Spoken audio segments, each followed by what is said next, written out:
Everybody want to know what I would do if I didn't win. I guess we'll never know.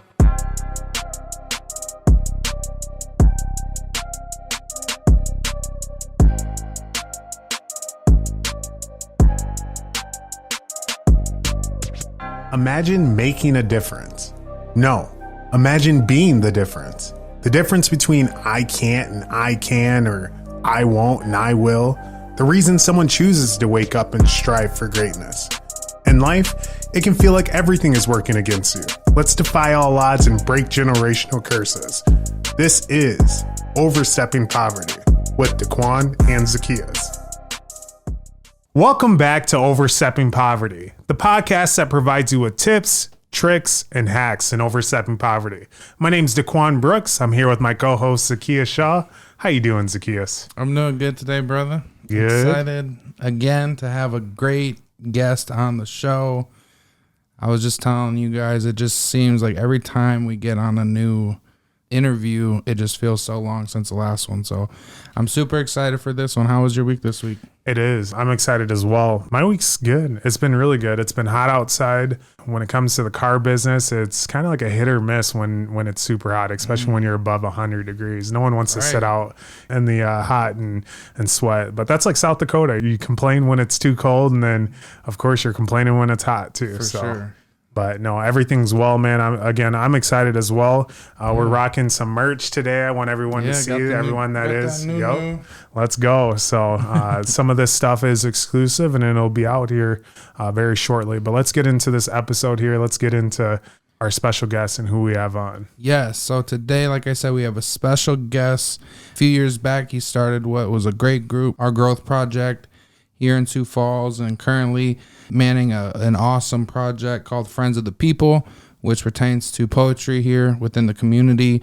From West Africa, Sul Dibba on the show today. Let's welcome, go. brother. Welcome. Thank you, man. Thank you, bro. I'm really excited to be on this platform with you guys, man. I think what you guys are doing is not only powerful, bringing different knowledge to the community, to the general public, and bringing in people who I feel a lot of people can learn from. And I know myself, the few episodes that I've seen, I've picked up some gems here and there. And before I kind of get into everything, I want to give you guys your flowers, you know what I'm saying? Because I appreciate that. I think that us as men don't really get our flowers. So for me, when I do appreciate people and, what they do, I try and let them know, because you never know. So I want to give you guys your flowers, man. You guys got a great platform, and, like I said, I'm honored to be on here and chop it up with you guys for sure. Yeah, man, I really appreciate that. And honestly, the feeling is mutual. We'll just jump into this now.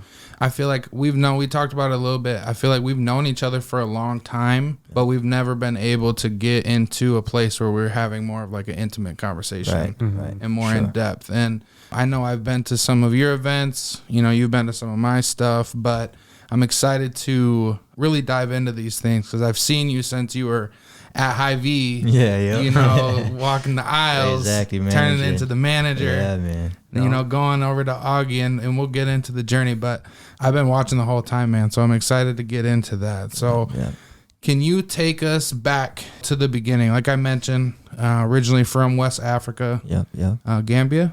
Yep, I was born in the Gambia. It's like, I don't know. It's a weird, like, I'm saying, you got to put some respect on it. The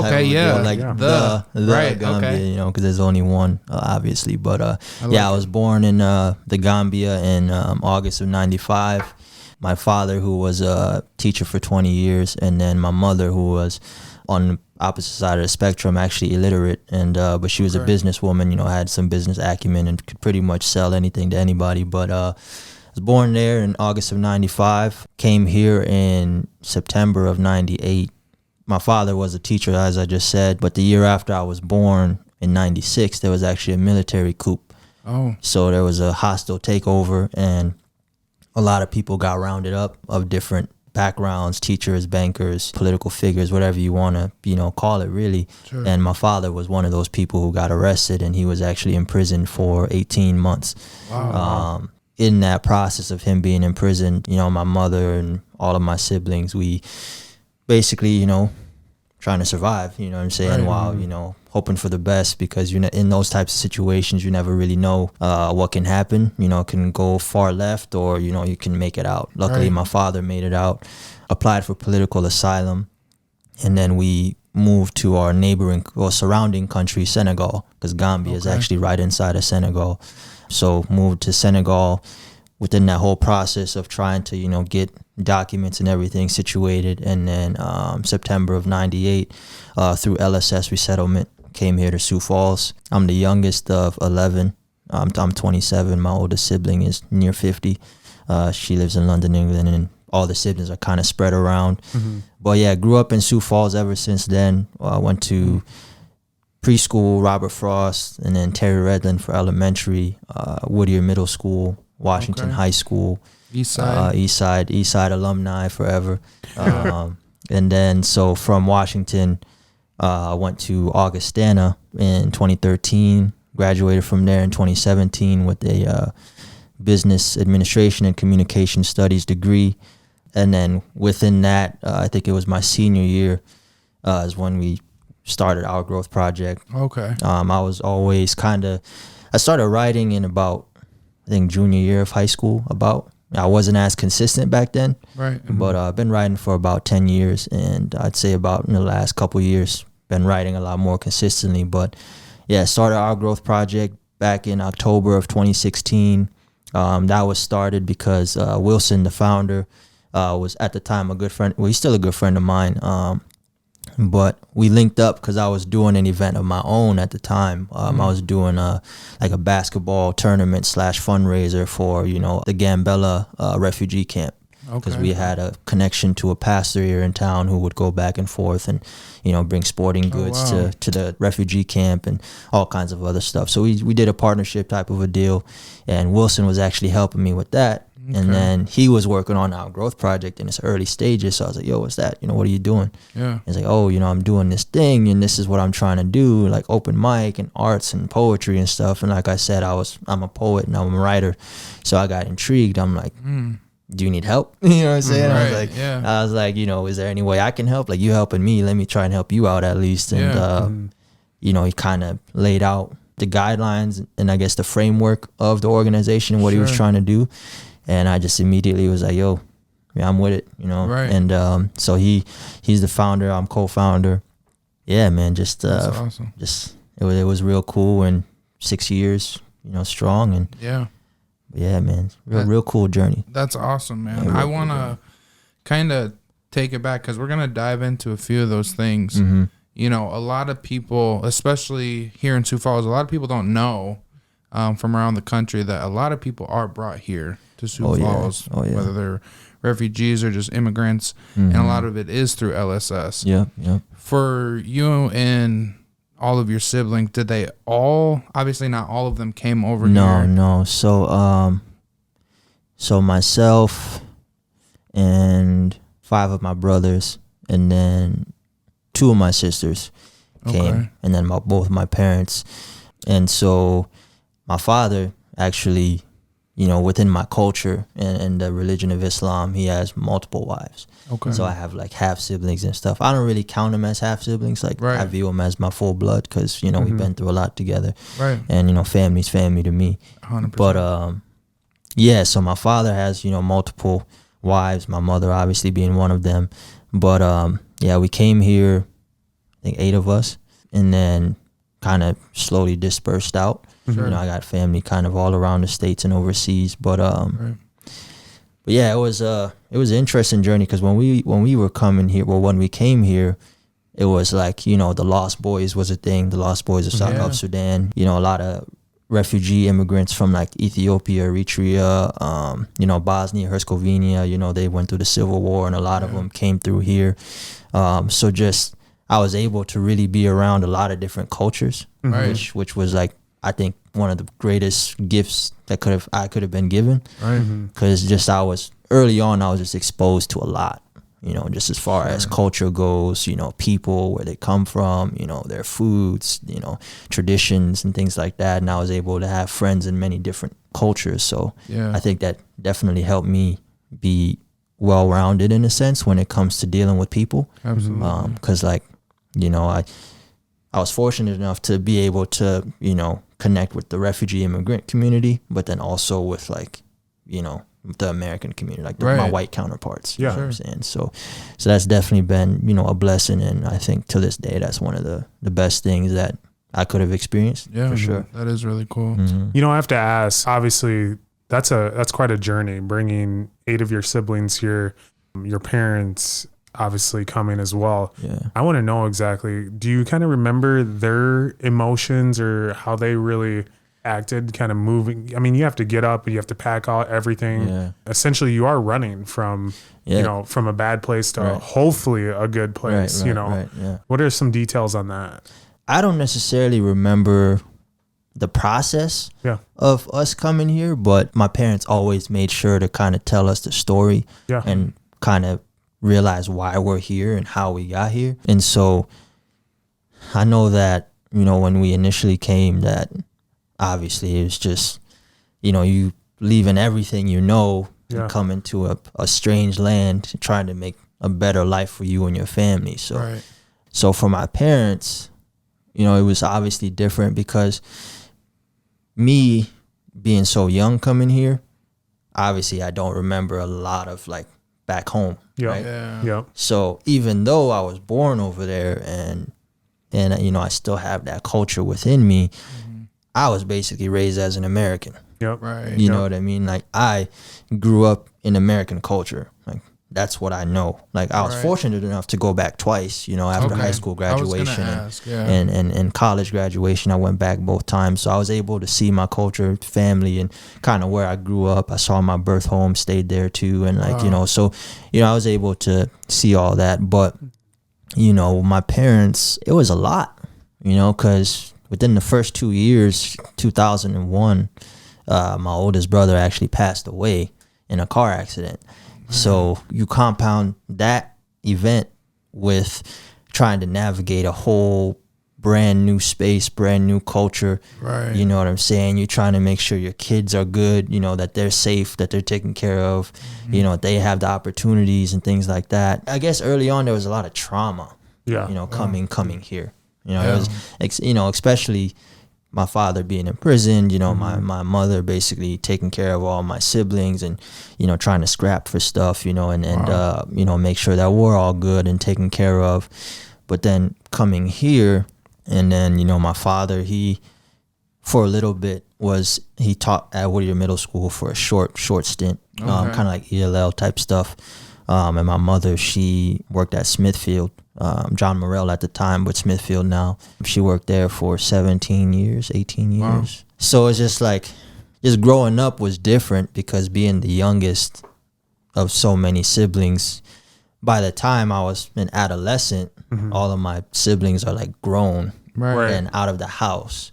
So it's like, what's the age gap there between you and your closest sibling? Me and my closest sibling is 6 years. Wow. 6 years. When I was in 8th grade, he was leaving to move out of the state. You know, I have one brother here still, but a lot of my siblings, like I said, they kind of dispersed. And so my childhood, a lot of the time, was me being a lone ranger. You know what I'm saying? Like me just being by myself, going to my sporting events, you know what I'm saying? Basketball, football for a few years, and just trying to navigate, man. Just like I'd say a lot of what I know and what I've learned has been trial and error. Did you feel alone a lot then? Yes and no. I felt alone in the sense where, you know, you have older siblings and you wish, and this is not a knock to nobody, but you have older siblings and as the youngest, you know, you kind of look up to them and want to emulate them and try and, you know, learn from them. But having that gap and that distance in age, and then just kind of that being at different points of life and going through different, you know, emotions and trials and things like that, you know, and just kind of, we all grew up differently. And then, like I said, you know, my older brother passing away really shook us all up in different ways.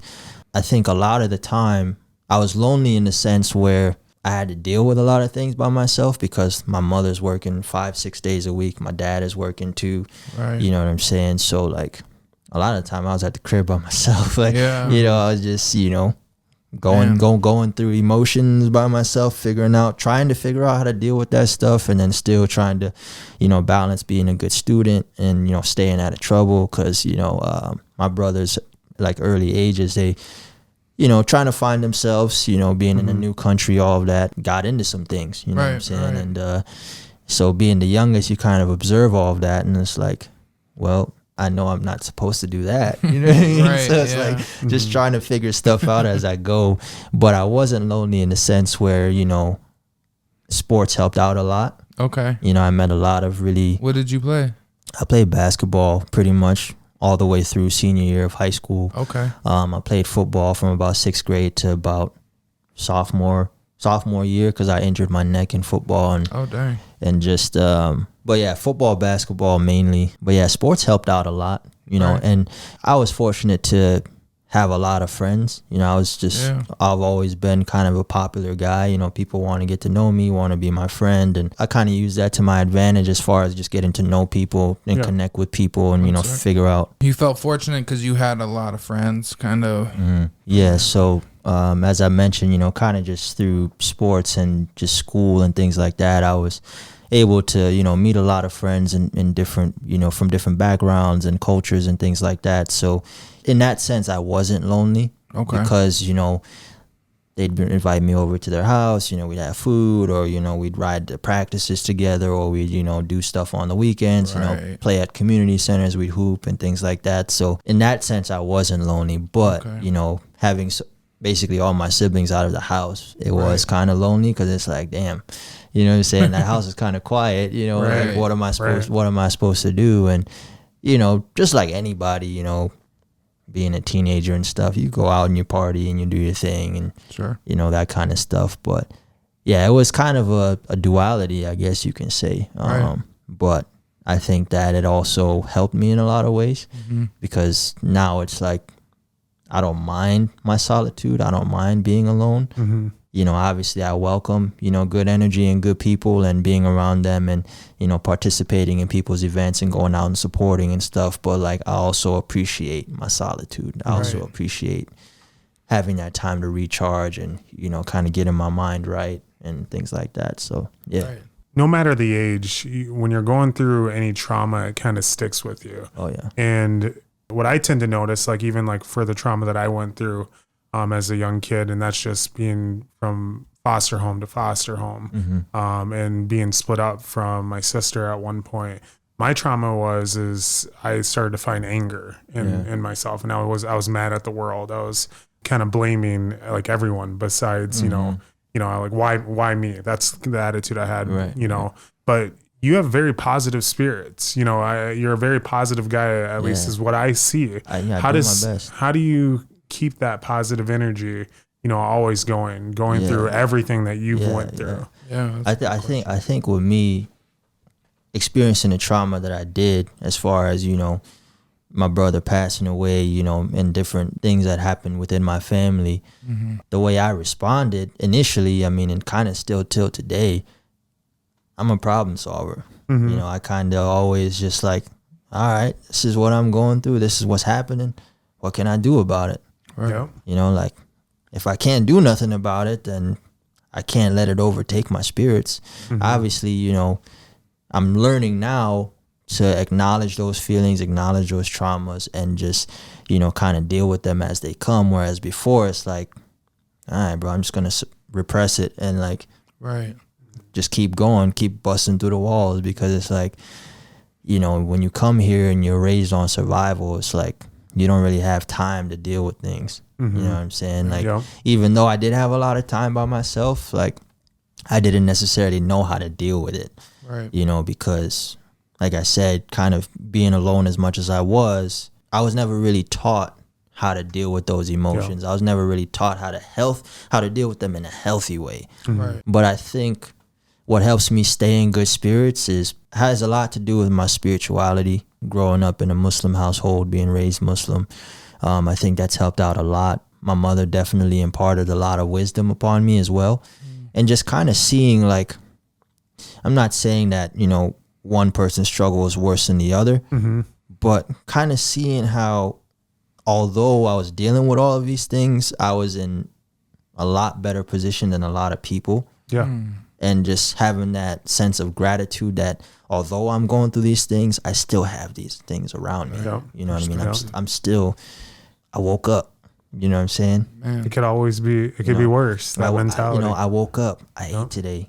You know what I'm saying? I have a family. You know what I'm saying? I got people that love me and care for me and support me. And luckily, I was a good kid. You know, I never really got into trouble. I didn't get into trouble. I mean, I did stuff, but never got caught. Yeah. Like a lot of people. Smooth criminal for real. Silent assassin. But no, just I think what helps keep me in a positive headspace is, just the kind of that sense of gratitude. Yeah.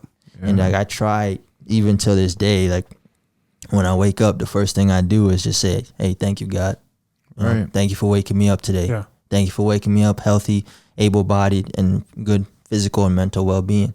I don't complain. I could wake up tired as hell, but it's like I woke up, bro. Man, I woke up. I like that. You know, so yeah. I mean, I definitely go through things. You know, I definitely go through ebbs and flows of funks, like anyone. Yep. I think now I'm kind of learning, like I said, how to acknowledge those things and just feel and deal with those things as they come.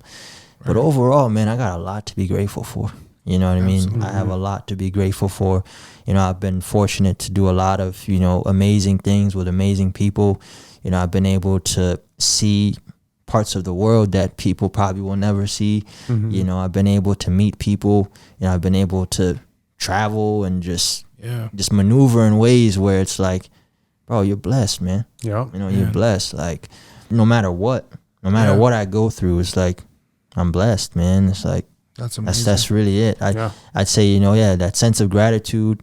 I'm not the model Muslim, you know, I'm not, you know, the best as far as following every single tenet, but that's also played a role in kind of how I deal with things. You know, I think regardless of what you choose to follow, regardless of what you believe in, I think having a connection with the source is super important. You know, whether it's God, the universe, Jesus, whatever you want to call it, I think it's important to have a connection to that source, bro. Absolutely. Because on those days where it's dark, those days where you feel like giving up, those days where you feel like you don't have purpose, your breath alone is purpose, bro.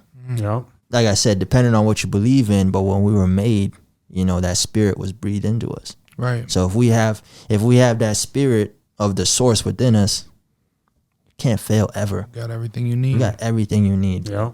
That's real. Yeah, you can't fail ever if you keep that connection. That's powerful too. And I think a lot of times, and we've talked about it before, just with people and their spirituality, regardless of what religion you believe in, it really is that thing. And especially for me, because I feel like I'm a spiritual person as well, I have to rely heavy on it. Yeah, man. You know, and there's times where when you do get out of that, or you're in a headspace of feeling ungrateful or just like mad about stuff, it is important to reflect, right? And look within yourself and really get grounded. That journey's important, man. Oh man, it is. You gotta make sure you're smelling the roses on the journey, because exactly. There was a video I saw on TikTok. This guy's at the gas station. He's like, everybody going so fast.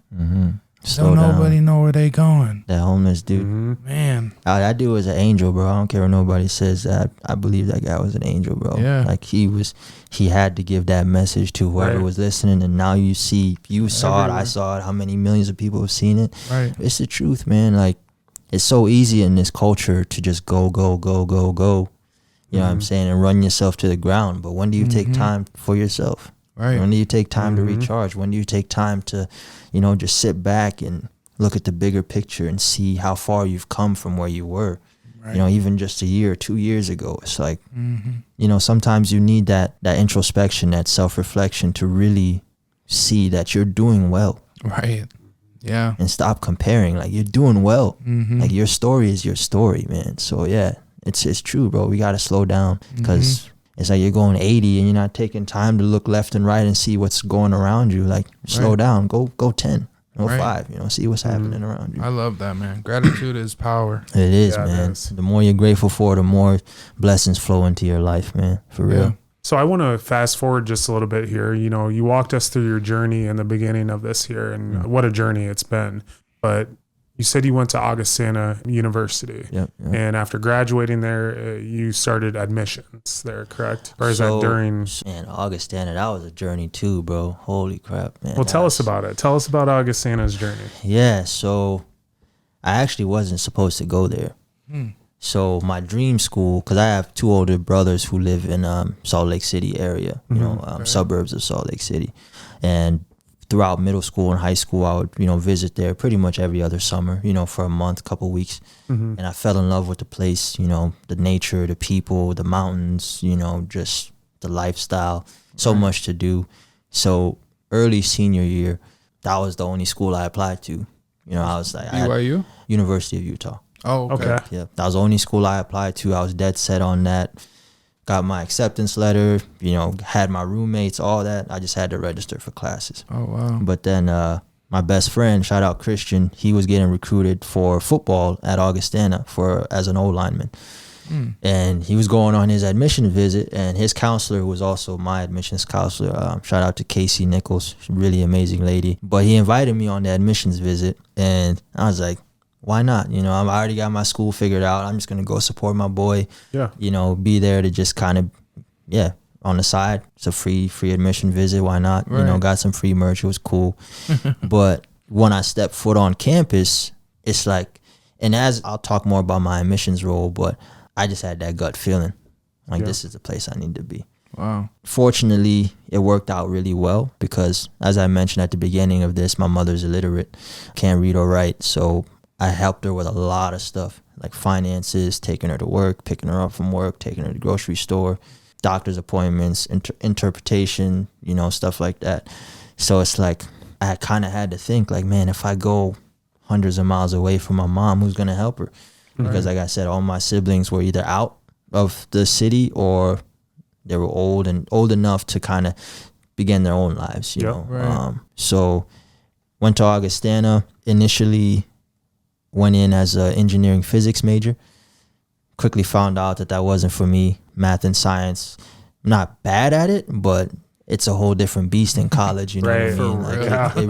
Like it really is. Like high school, science and math is cool. Like I was flying through that. Like it was no issue. But when I got to college, and obviously having that autonomy, you're 18 years old, you're not living with your parents, you kind of have that freedom of choice to do whatever you kind of want to. So my freshman year, I think I failed like 2 or 3 classes because I was just bullshitting. I'll be honest, I was bullshitting, man.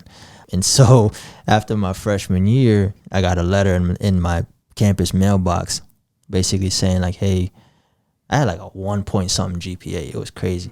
But they're like, hey, basically you need to get your shit together. Like if you don't get above a 2.0, you're going to get expelled. We're already going to put you on academic probation. But if you don't improve, you're out of here.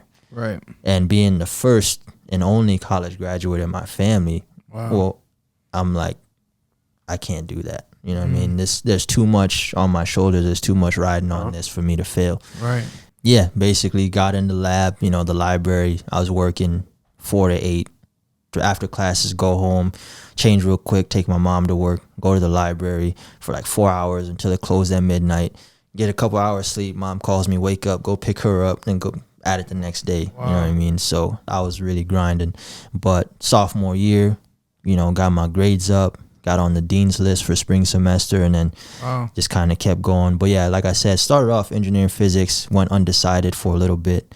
And then shout out to Professor Nathan Grau and Dr. Michael Nitz. Okay. Grau was my engineering physics advisor and undecided advisor for a little bit. And then when I chose my degree that I graduated with, business administration and communication studies, then Michael Nitz was my advisor and my professor for a lot of my classes. And those two guys really helped me out through my journey of college. But graduated in 2017. And then, so when I graduated from college, I quit Hy-Vee because I was working at Hy-Vee in the deli for 3 years.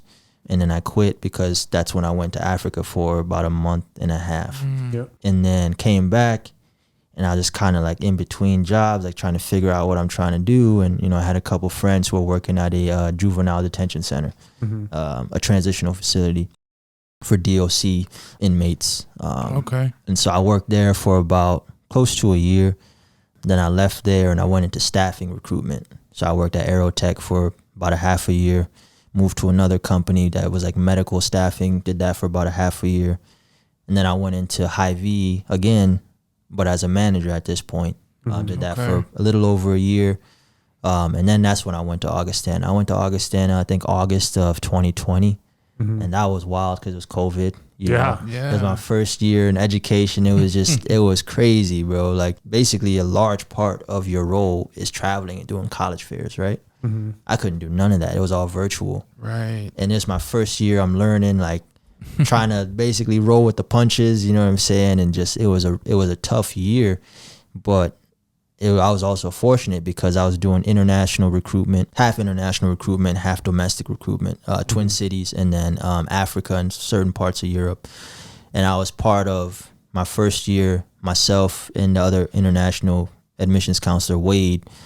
We actually that year brought in the most international students. Wow. With COVID. In a COVID year. Insane. And then actually also brought in the largest class up to that point. And then the following year, we brought even a bigger class. Man. And then myself and all the counselors and the enrollment team that were there at the time, we had these plaques and we're part of the 500 club. Wow. So that was really cool. But yeah, man, just kind of a lot of different pathways when it comes to the professional world, just building different skill sets, working in different, industries, and just learning, trying to build skills as I'm going and just trying to figure out what I'm trying to do as I'm kind of working those, different roles. So like a lot of learning, really, man. Augustana was really cool though. I mean, as a student and as a, faculty. Right. That was really dope. That is really cool. Do you have, from your perspective, having been with the admissions, do you have any advice for people out there that are going into college on what to kind of expect, or any tips for them? Yeah, start as early as possible. I'm trying to remember, but there's a few things that you should think about. Fit. How are you going to fit on campus as far as like, are your needs met? Right. Are there things on campus that you can see yourself getting involved in order to kind of make your own impact on campus? Location is important. Sometimes students want to go far away, from home. Some want to stay close to family, things like that. Right. But also, what is within that space, that community that you're going to school? Like, is it just a school? Because at that point, it's like, if it's just a school, then when you think about graduation and things like that, internships and trying to find work, that becomes tough. Right. And also, you want to be in a community where you can actually kind of immerse yourself and be a part of the community and, experience the city that you're in while you're at school and kind of be able to go around and do different cool things with your friends or whatever. Major is important, definitely see if they got the major that you offer and what that major looks like within that university, right? And what you can do with it. And resources are huge, bro. See what resources are available to you as a student while you're on campus, whether that's tutoring, financial aid, office hours with professors, like how accessible are your professors? Because I know I used up office hours like crazy. I was always in my professor's office when I was in school. And why was that important? Because I know I should have done a lot more of that. Honestly, man, I think it puts a more human lens on you as like a student, because it's easy for your professor to be like, oh yeah, Daquan's in my class. He comes to class every day, blah, blah, blah. He doesn't know anything about Daquan. Right. But if Daquan maybe once or twice a week or whatever it is stopping in the professor's office because maybe he has, he's struggling with an assignment or a concept, or, I know me personally, sometimes I would just kick it with my professors and just like talk and try to learn from them just from a life standpoint, because they're people who have a lot of experiences, in the educational side of things, but life as well. Right. So just building that kind of rapport with your professors, because in the long run, it'll help you out. Because say like I said, you're struggling or you need some extra time on your assignment because of X, Y, and Z, but your professor doesn't really know you like that. They're going to be like, no, you need to turn your stuff in like everyone else. Right. But if you have a relationship, I'm not saying kiss ass, but try to have a relationship with your professors. Try and get to know them get to know you. So if there are times where you need that extra help or that extra boost, they can be more compassionate towards you because they know, hey, this kid is coming into class every day, he's busting his ass. I can give them his little break, you know, for maybe a couple of days extended on the assignment or whatever. But and also try and visit as many schools as you can. You know, I know it's easier for some students than others because of just, you know, their circumstances. But if you can visit as many schools as possible, I think that's one of the best things you can do.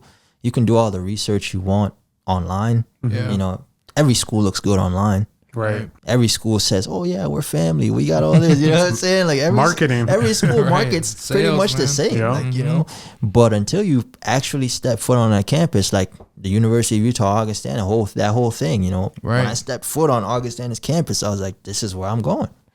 Because I just knew at that point, my gut just told me, "Hey, this is where you need to go, bro." So until you can actually, and sometimes, you might not be able to because distance. But if you have a few schools within your list that are close in distance where you can travel maybe a couple hours, get there, fine, and get back, do it. Because then when you get on campus, a lot of the times, at least with Augustana, I don't know about other schools, but, you know, we would visit with the student and the family, usually at the last end of the point of the visit. But we would also, you know, set up professor visits. You know, if you were economics student, you want to major in economics, we would set you up with an economics professor.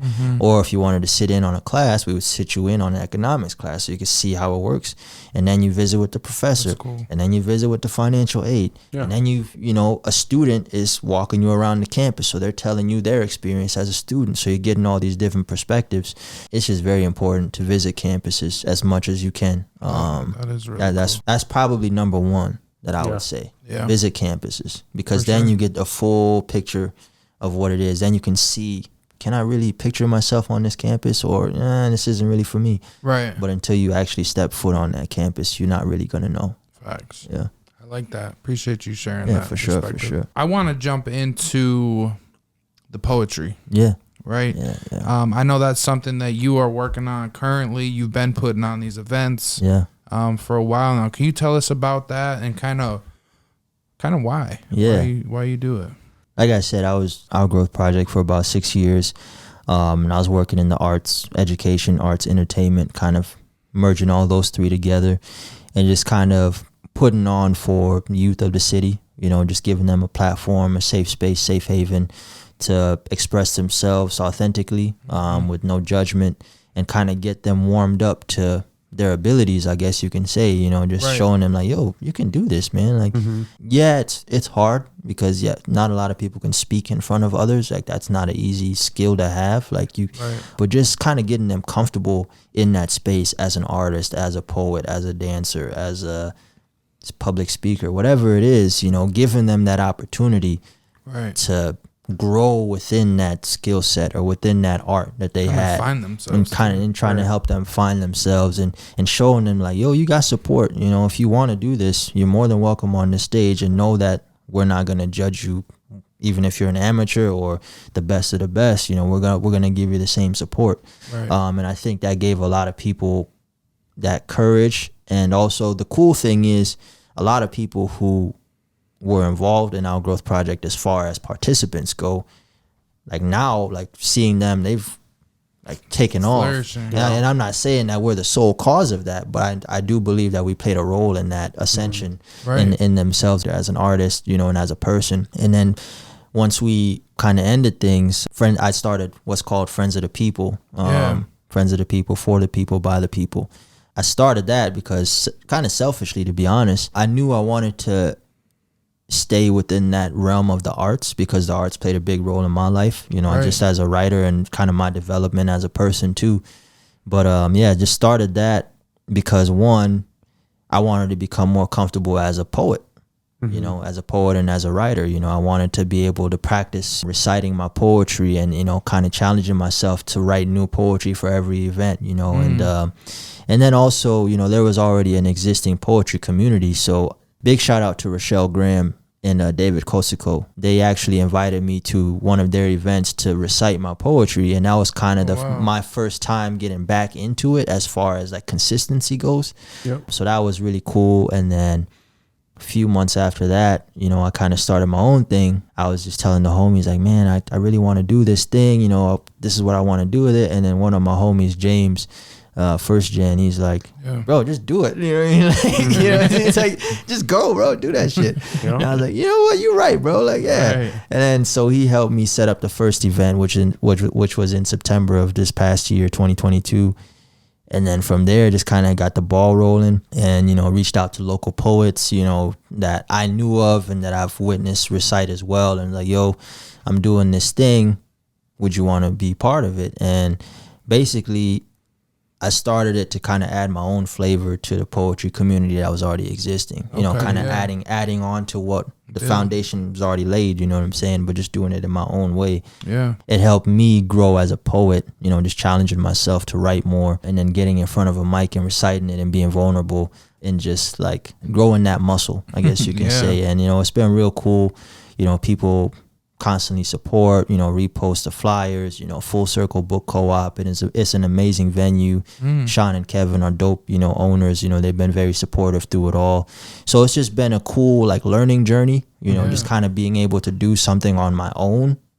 And kind of just have full creative control over something, which is amazing. As you guys know, you know, having your own podcast and kind of being able to curate it the way that you want to, bring in the people you want on here. Like it's a cool feeling, you know, just having that control to, I guess, control the narrative in a sense. You know what I'm saying? And just like, it's helped me kind of grow in my own right as a person. Right. You know? For our listeners and viewers, if that's something that they wanted to be a part of, where can they go to be a part of this? Yeah, honestly, man, just hit me up on Instagram. My handle is Sul, SUL_Dibba, DIBBA. DM me. Let me know if you perform or want to recite or just want to attend in general. You know, I usually try and get the flyers out a couple weeks before the event date, so it gives people enough time to kind of plan. Typically, I do it the last Thursday of the month. Sometimes it switches up depending on the venue availability. But yeah, if they want to get involved, if you're listening to this, hit me up, you know, on Instagram or Snapchat. I think my Snapchat is the same thing. It might just be Sul Dibba. But just hit me up, man. I'm always looking for, you know, new people to get involved and just trying to grow it organically, really. Yeah, it's been a real cool journey, but I'm always open and willing to have new people there. I think that's always a blessing when, you know, new people are able to step on the mic and share their poetry and then seeing new faces in the audience too. So, Absolutely. You know, before we get into the next part of our episode here, I do want to ask another question that we ask each of our special guests. You know, obviously you've gone through a journey where you've learned a lot of things. You've taken a lot from it, where you're able to shape yourself, where you're also able to see your family members shape themselves as well. But our main thing that we have on here, and the reason that we call our podcast Overstepping Poverty, is because everyone has their own vision on what poverty is to them, you know, whether it's mental, physical, you know. So I just have to ask you, when you hear overstepping poverty, what does that mean to you? Overstepping poverty to me starts in the mental. You know, obviously you have physical circumstances too, but, you know, you hear stories about people coming from the worst of places and making it out. Because I think for me personally, it starts mentally. One, getting rid of that scarcity mindset, you know, getting rid of that mindset that you're not abundant, you're not worthy of those things, you know, and due to your circumstances, you can't see yourself on the other side. But I think that conquering that mindset first and foremost is how you overstep poverty.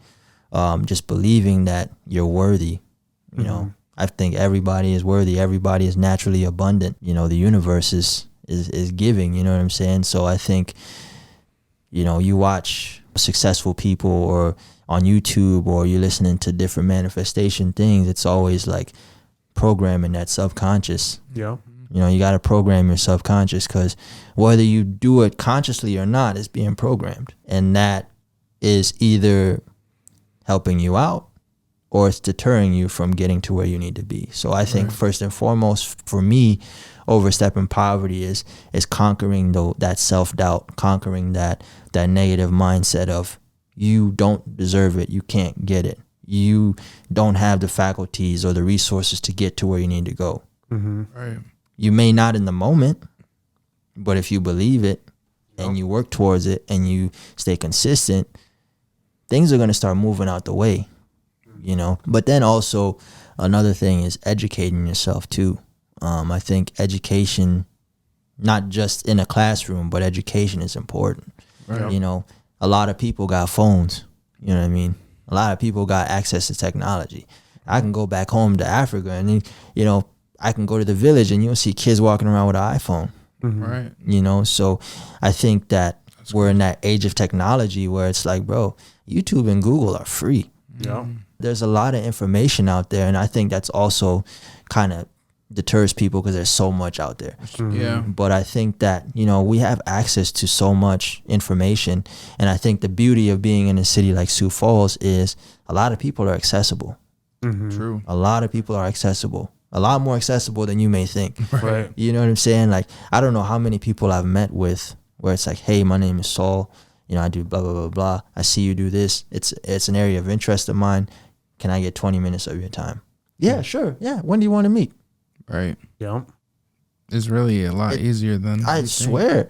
So it's like, yeah, that mindset, educating yourself, and then just trying to reach out and networking. You know, I think that's how those are ways that you can overstep poverty, because, you know, I may not have certain knowledge that can get me to that next step, but maybe Zach does. Right.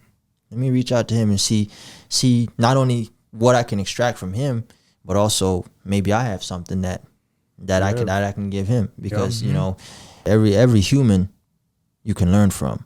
Everyone is superior to you in some way, shape, or form. Right. So that you can learn from them and they can learn from you. So it's like, that's kind of my idea of overstepping poverty. Yep. I love it. I agree with a lot of that. Can you share? Because it sounds like you do watch a lot of YouTube. I do.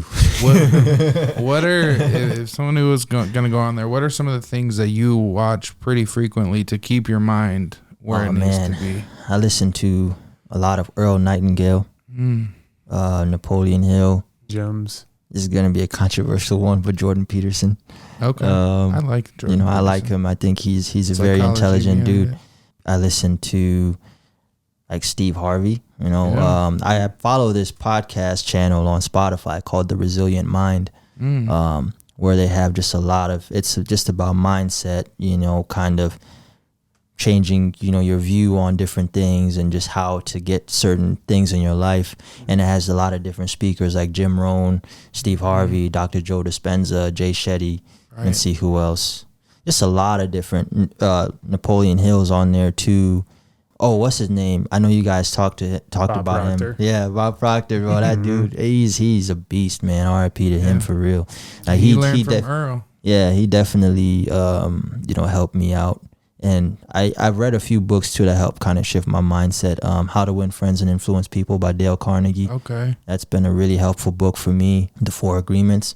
It's not necessarily about business acumen or anything like that, but it's such a commonsensical book, but it's stuff you wouldn't really think about. You know, the 4 agreements are, you know, be impeccable with your word, you know, speak and move with integrity. Like, if you say you're going to do something, do it. If you can't, say you can't. Right. Always do your best. You know, your best changes in different states. If you're sick, your best is different. If you're feeling down, your best is different. If you're healthy, your best is different. But just always do your best. Don't take anything personal, because a lot of the times when people, I guess, react or act towards you, it's something internally that has nothing to do with you. And then don't make assumptions. If you're thinking something and you're not sure, ask the question, get clarity.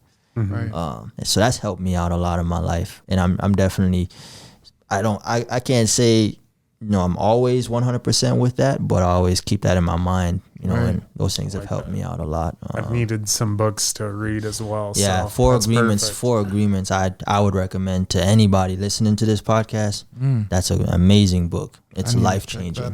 The 4 Agreements by Don Miguel Ruiz. Okay. Amazing book. I've read that probably 5 times. Man, it's an amazing book. I'm gonna have to check it out for sure. Yep. I appreciate you sharing that stuff, because I watch a lot of the same people, but there's a few that you named in there that I'm definitely gonna have to tap into. No, those are. You're right. There is so much information on YouTube. They don't call it YouTube University for no reason. Right. You can literally learn pretty much whatever you want on there. So literally take the time. Take advantage, man. Take the time, figure out what you want to do, and then just kind of go from there and break it down. Yeah. Thanks.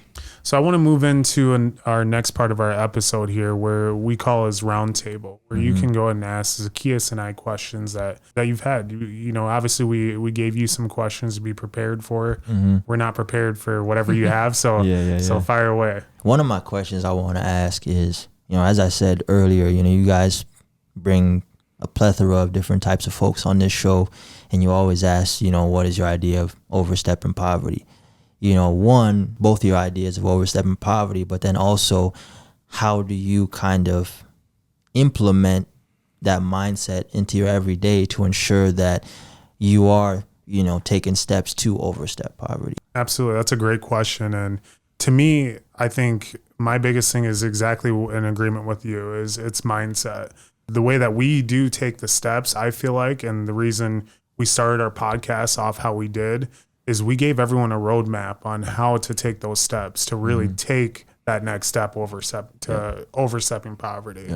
You know, obviously, whether it's your network that you're with, whether it's kind of building with each other and making sure you have the right mindset, whether it's your physical, you know, mentality, or your emotional, your mental mentality, just making sure that you are good before you try and help other people. Because if you're not good and you're trying to help other people, it's just not going to work when it comes to that there. So yeah, that's my biggest thing when it comes to overstepping poverty. It's that education. It's those connections, you know, it's really making sure that you are good, because when you're good, there's no reason that you should ever be down in the dirt, you know? So, right. For sure. For me, you know, it's a few different things, especially when, you know, because none of us are perfect, right? No. Obviously, we all go through our own things. We have to rely on our family, our spirituality, whatever. But really, both of you guys hit it. For one, I agree 100%. It is all in the mental. You know, you hit the nail on the head when you said there's people that came from places that people look at as the worst of the worst. There's no way somebody would be successful if they came from there. And they turn out to be oftentimes some of the most successful people in the world. Right. You know, it is really about changing the mindset. One of my favorite episodes that we did at the beginning was the power of the tongue. Oh my gosh. And it's like the things that we say every single day that we don't even know. We're not even aware of the things that we're saying and how much power they have over us, you know. So for me, I try to be conscious of the things that I'm saying. Like if I do something dumb, I'm like, damn, I'm dumb and then I'll like catch myself like, I'm not dumb type of thing, right? Yeah, or just a lot of different things like that. So you know, and all that came really from me diving into my spirituality. That's where I learned a lot of that stuff of, you know, just kind of going inward, looking inside of myself and analyzing what needs to change, you know, to get where I want to go. But there's also another quote that I really like, and is think with the end in mind. I've always been like a long-term thinker, you know, with whatever, whether it's when I was doing life insurance, like that's something you probably won't even see in your lifetime. But long-term, you know that it's going to help the next generations after you. Getting married, for me personally, being with the same person for over 11 years now, that long term, like you set that foundation with people and you just build, you know, and the right people will come, the wrong people will fall off, but it's the marathon, right? Like Nipsey said, you got to just keep going, and you're not going to be perfect. Can't give up. Absolutely. Absolutely. That's a good question. That was. My second one is, you know, you mentioned it briefly about, you know, filling your cup, making sure you're good. But how do you guys, like, doing all that you do, you know, the podcast, family, marriage, you know, professional life, personal relationships, how do you guys make sure that you are good? Yeah. What do you do to make sure that, all right, this is my time, I'm doing this, you know, that kind of thing? Like, what do you guys do to make sure that you're good? Because I think, before you answer, I think it's very important, and I'm learning this because I'm somebody who, I get antsy if I'm sitting for too long. I'm used to just go. And I'm learning now, like we said earlier, kind of slowing down and taking that time. But what do you guys do to fill your cup and recoup and make sure that you're good? For me, honestly, I noticed it a lot after my first year in mortgage. Like the whole first year, I was just grind, like nonstop. You know, we're starting the podcast, have a little one, you know, all the things. And I was trying to be everything for everybody, right? And you definitely come to a point where you hit a wall and it's like, feel like everything's falling apart, but all you really need is rest. Right? And to let certain things go. So for me, on the day-to-day, again, it is a lot of spirituality, a lot of thinking or meditating, but also you have to analyze the things, and I'm getting better at it. I'll say yes, like I said, you want to be everything for everybody. I'll say yes to a lot of people, but sometimes not everything is worth your energy. Worth your time, exactly. You know, and getting better at that definitely has helped me in my mental, you know, especially when it comes to work. Some things can wait till tomorrow. Or if I'm with family, I need to be with family. And a lot of times I'll just kind of leave my phone in the room or something so I'm not tempted to look at it and grab it. Because it's easy to just pick up the phone and get back onto it. But for me, it is that, you know, trying to disconnect. You know, I love the family park here in Sioux Falls. I got just go sit by some water. Just kind of get into solitude. For me, I need to be alone sometimes and just think and recharge. So absolutely, that's what I do.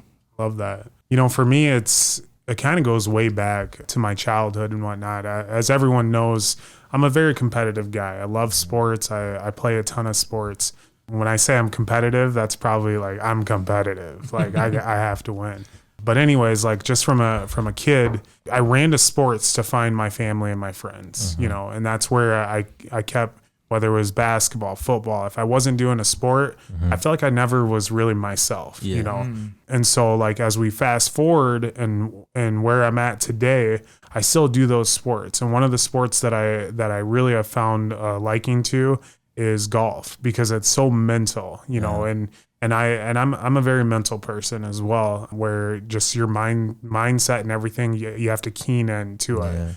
And it actually kind of takes me back about a week or two ago. I'm playing golf with my wife, and she's just getting upset, and she keeps chopping at the ball. And she keeps seeing me. If I hit a bad shot, I'm just like, it's on to the next one. Like this one's already over. I can't change it. You know, it's on. What are you going to do now to, you know, do better on that? And she just looks at me and she asks me, and she's like, how do you even do it? How do you do it? Like, I'm so frustrated. I want to quit. And I'm like, and I just looked at her. I'm like, Megan, I'm like, this sport, I wish I knew when I was in high school. Because this is going to allow you to really be one with yourself and really control you. You'll control your mood. You'll control your actions. It's an individual game. Your your mentality, you know? And so where you ask how I fill my cup, that's where I'm actually filling my cup. Zach knows, you know, when it's too, exactly. I mean, I'm enjoying the sun, you know, but Zacchaeus knows I have to have a day where I golf, but that's because that's like my me time. You know what I'm saying? I don't have to do it just myself. I'll go with other people, but I'm in my head right there. I'm like, so that's where I fill my cup. He's not lying either. I got one last question, and it's a fun one. Yeah. But what was your favorite cartoon growing up? Ooh, that is a good one. DD, why are you in my laboratory? That's probably not even close, but Dexter's Laboratory, man. Laboratory, I love that. Yeah, that was. Dude, oh, DD. DD. Bro, man, that show, man, was just different, dude. He's like world domination all day, every day. DD is just so oblivious to everything. Oh my gosh. I would say for me, there's a few that come to mind. You know, I loved Ed, Edd and Eddy. Oh, yeah. I really messed with Rocket Power when that was out. Rocket Power. A bunch of different stuff like that. But yeah, I would probably say out of those ones, Ed, Edd and Eddy. And I actually really messed with Phineas and Ferb. Oh yeah. That was probably actually one of my favorite ones. Mine all time is Tom and Jerry. Tom and Jerry. Okay, time. Tom and Jerry, Rocket Power was definitely up there. Looney Tunes. I love Looney Tunes, man. Like Yosemite Sam, Bugs Bunny, Daffy Duck, Porky, you know, all those cats, man. It's like, so That's Courage crazy. the Cowardly Dog. Nah, I was scared to watch Courage. Really? Low-key, I was too. It was always late too. I was watching that. Courage was different, bro. I was going through some demons watching it. Yeah, I liked Recess too. Oh, Recess was fire. Recess was fire. I loved Recess. One of them ones I would get out of school, go home, turn some Recess on about 4:00. Oh yeah, I love it. Oh yeah. Wait till the fam get home, but yeah, man.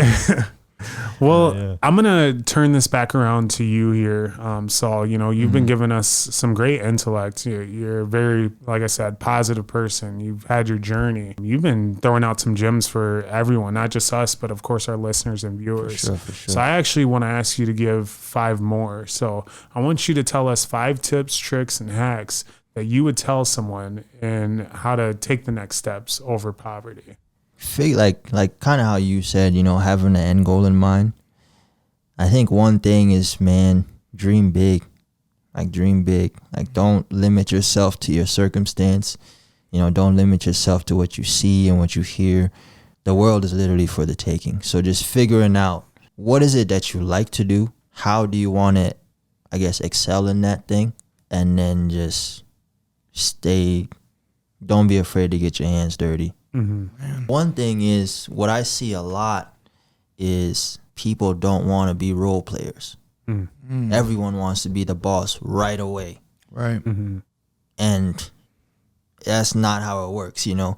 You might have to, you know what I'm saying, get the rebounds for a little bit. Right. And then you might start dishing a little bit. And then you might start getting the ball a little bit and putting up shots. Right. And then you might start coaching. You know what I mean? Then you might get into the GM spot, you know. So it's like you have to be willing and open to take those small steps towards what you're trying to do. And you might have to start at ground zero at doing the grunt work, you know, getting your hands dirty, like learning those skills. You know what I'm saying? Like sometimes you gotta humble yourself, right, in order to get to where you want to get to.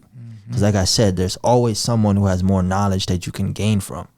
So it's like, humble yourself, bro. Right. And it's like figuring out what that thing is that you want to do, and then reaching out to those people in that area that you're trying to get into and see how you can learn from them. You know what I'm saying? See how you can get your face out there. Go to events, you know, that are happening. You know, get your face known, you know, network, you know, introduce yourself to people. And I know that's not easy to do, but that's going to help you tremendously. Like, tremendously, bro. Like, I'm okay getting my hands dirty. Like, I know I don't know everything. So it's like, if I know that what we're doing right now, you know way more than me, I'm going to shut up. I'm going to listen. I'm going to work. And as I'm doing that, I'm learning. And I'm asking you questions, you know, and I'm humbling myself because I know I don't know it all. You know, and I think people need to really get that. Like, it's okay to not know it all. It's okay to not be the boss right away. You're going to get there. You're going to be the boss one day. But that doesn't happen overnight. Instant gratification is the killer of all dreams. You know, wanting to get there right away. And then you just don't do anything because you're like, oh, why am I not here? This person is here. Like, don't compare yourself to that person. You don't know what they had to do to get there. Don't watch their pockets. Don't watch their success. That has nothing to do with you. Facts. Do what you can do in that moment, in those moments, to get to that next step.